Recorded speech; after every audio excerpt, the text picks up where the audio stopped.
I'm George Jebaily with Jebaily Law Firm in downtown Florence, and the question is, what is the difference between mediation and arbitration? And that's a very good question because the two are very similar on one hand, and yet they're very different on the other hand. Mediation is nothing more than a structured settlement conference. The parties in that situation control the outcome.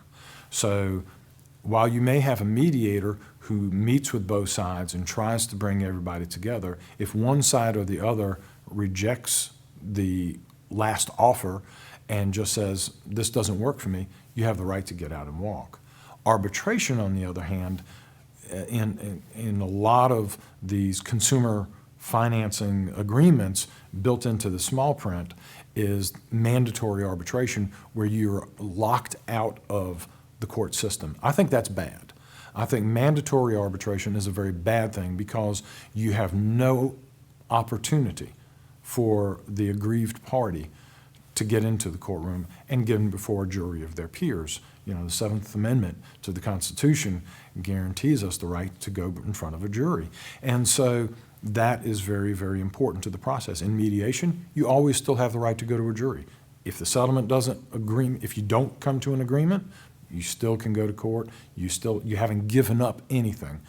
There's just a step in the process that says, here's a chance to get your case resolved. Let's take advantage of it. And most cases do resolve at that stage because everybody has an interest in it. Both sides want to save on the expense, the time, and see if there's a way to come together. And frequently it does. Arbitration, on the other hand, you're locked out of that. And I think that's bad. It's bad for our country. It's bad for our civil justice system. And I am not in favor of mandatory arbitration. Now, voluntary arbitration is a different thing. And I've had clients, and we do get involved in voluntary, where everybody agrees, okay, we're going to voluntarily choose to do arbitration. That's a different story.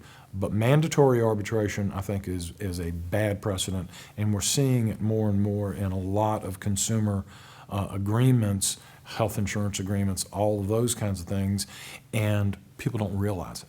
It's so embedded in the fine print when you sign your name on that piece of paper that you just don't know what rights you're giving up.